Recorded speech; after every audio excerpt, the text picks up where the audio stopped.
আসসালামু আলাইকুম। আজকের ভিডিওতে আমরা দেখব কিভাবে অনলাইনে নতুন জন্ম সনদের আবেদন করতে হয়। অর্থাৎ আপনারা যারা জন্ম নিবন্ধন আবেদন করবেন বলে ভাবছেন তাদের জন্য আজকের এই ভিডিওটি। কারণ আজকের ভিডিওতে আমরা জন্ম নিবন্ধনের আবেদনের প্রসেসটি কমপ্লিট দেখানোর চেষ্টা করব। আপনার জন্ম সনদ আবেদন করার জন্য আপনার কি কাগজপত্রের প্রয়োজন হবে এবং আবেদনটি সাবমিট করার পরবর্তী প্রসেস কি, এই কমপ্লিট প্রসেসটি বা গাইডলাইনটি আজকে আমি আপনাদের সাথে আলোচনা করব।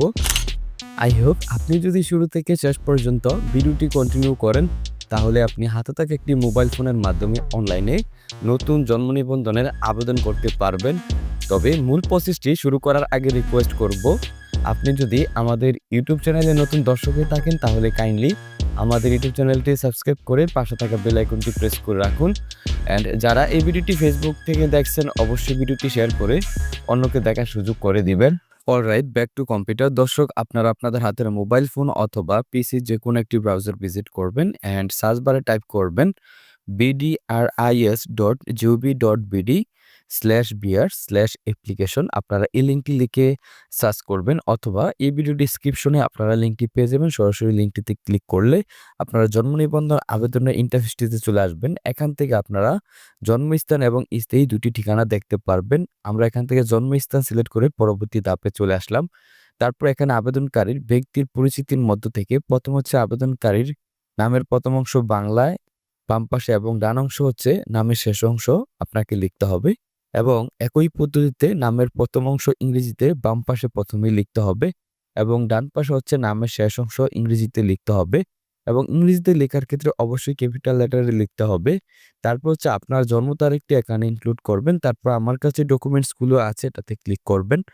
ওকে, তারপর হচ্ছে এখানে আপনার জন্ম সালটি বা আপনার কত বছর সেটা আপনি এখানে দেখতে পারবেন। তারপর হচ্ছে পিতামাতার কততম সন্তান এখান থেকে সিলেক্ট করে দিবেন। পিতামাতার আর কততম সন্তান আপনি। তারপর হচ্ছে আপনার লিঙ্গ এখান থেকে সিলেক্ট করবেন। ওকে, পুরুষ হলে পুরুষ এবং মহিলা হলে মহিলা সিলেক্ট করবেন।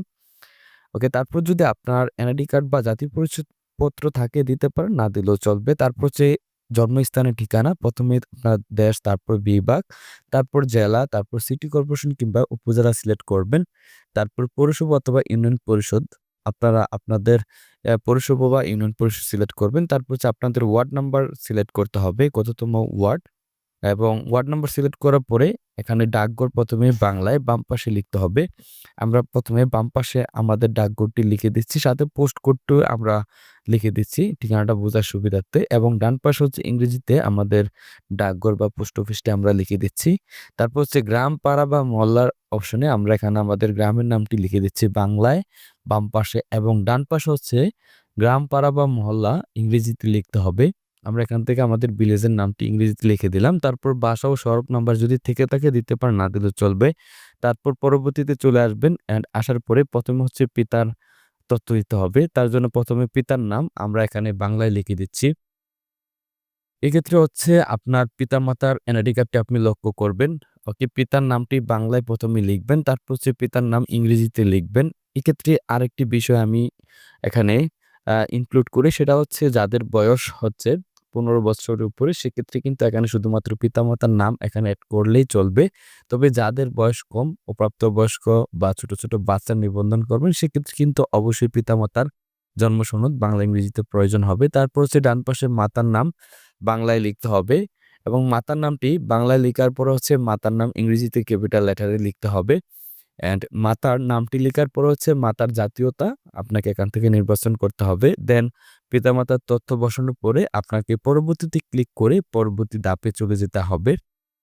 ওকে, পরবর্তীতে ক্লিক করার পরে হচ্ছে আপনার জন্মস্থানের ঠিকানা এবং স্থায়ী ঠিকানা যদি একই হয় এখানে টিকবক্সটিতে ক্লিক করলে আপনার জন্মস্থানের ঠিকানাটি স্থায়ী ঠিকানা হিসেবে অ্যাড হয়ে যাচ্ছে। তারপর হচ্ছে স্থায়ী ঠিকানা এবং বর্তমান ঠিকানা সেম হলে আপনি টিকবক্সটিতে ক্লিক করে আপনার ঠিকানাটি অ্যাড করে নিতে পারবেন। তারপর পরবর্তীতে চলে আসবেন অ্যান্ড এখানে আবেদনকারী ব্যক্তির সহিত সম্পর্ক আপনি সিলেক্ট করবেন। তারপর হচ্ছে আপনি যদি সজ্ঞানে আবেদন করতে আগ্রহী হন এবং সমস্ত তথ্য যদি আপনার প্রপারলি সঠিক থাকে তাহলে আপনি এখানে আমি সম্মতিতে ক্লিক করবেন। তারপর হচ্ছে নিচে আপনার ডকুমেন্টসগুলো আপলোড করতে হবে জেপিজি আকারে এবং এক্ষেত্রে অবশ্যই ২ এমবির ভিতরে আপনাকে আপলোড করতে হবে। তার জন্য আপনি সংযোজন বাটনটিতে ক্লিক করে আপনার ডকুমেন্টসটা এখানে আপলোড করবেন। ১ম এ হচ্ছে আমরা একটি চিকিৎসক কর্তৃক প্রত্যয়নপত্র এখানে আপলোড করলাম অ্যান্ড স্টার্ট বাটন ক্লিক করার সাথে, সাথে কিন্তু ফাইলটা আপলোড হয়ে যাচ্ছে। সেম আমরা ২ নম্বরে হচ্ছে বাড়ির ট্যাক্স রসিদ বা ট্যাক্সের পেপারটা আমরা আপলোড করে দিচ্ছি এবং এখানে ফাইল টাইপ থেকে হচ্ছে পিতামাতা